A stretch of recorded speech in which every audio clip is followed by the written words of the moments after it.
Et toi, au boulot, ça se passe comment? Lors de nos derniers échanges, nous avons mis en place le tableau de bord en 3 axes et 2 éléments. Déclarer la trêve des confiseurs, donc la trêve du management par les chiffres, dans 1 semaine. Instaurer le goût de la réussite. Nous avons 3 semaines devant nous pour préparer nos équipes à 2022 aux 15 premiers jours de janvier.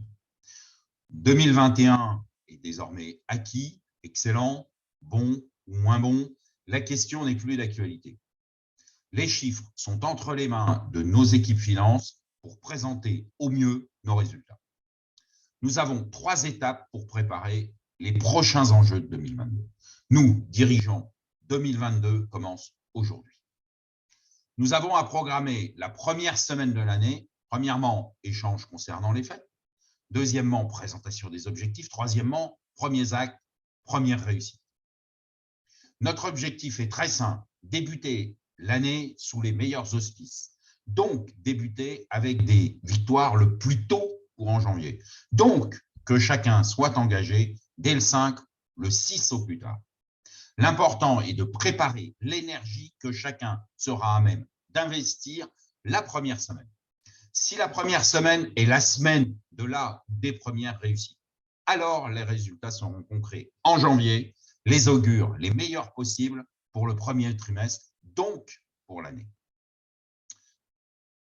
Que faire aujourd'hui pour la première semaine de janvier? Ne pas oublier la trêve des confiseurs, la pause managériale par le chiffre. Cette simple pause libère de l'espace-temps, de l'énergie mobilisable pour chacun. Quelques semaines en arrière, nous échangions sur la nécessité de travailler les comportements de chacun une fois libéré de cette pression.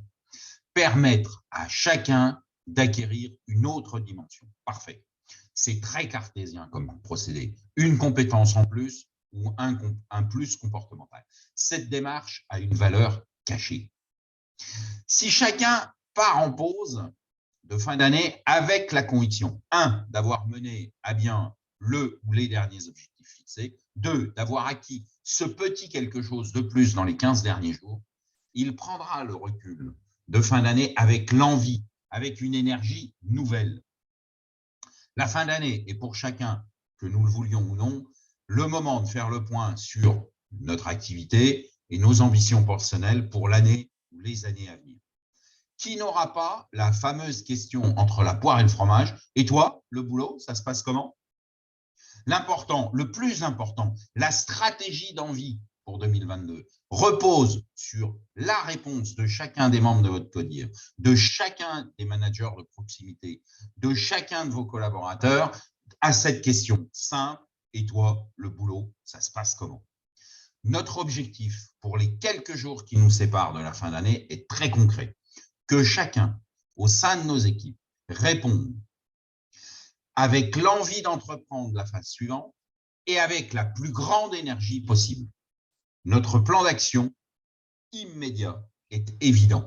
Chacun, dans les jours à venir, doit avoir le sourire de l'engagement pour passer quelques jours en famille, sachant qu'il aura les meilleures conditions pour janvier. 15 petits jours pour que chacun de nos N-1 soit fier de l'activité, de la victoire qu'ils viennent de remporter, si petite soit-elle. En enclenchant cette démarche, l'ensemble de nos organigrammes doit être parcouru de la même énergie. Chaque manager doit savoir pratiquer la valorisation de la réussite de fin d'année. Et toi, le boulot, comment ça se passe? La fin d'année m'a permis 2. Je sais que 2022 me permettra 2. Voilà notre objectif des quelques jours à venir, permettre à chacun de faire fructifier sa propre énergie pour la nouvelle année. À votre disposition sur le terrain. À très bientôt.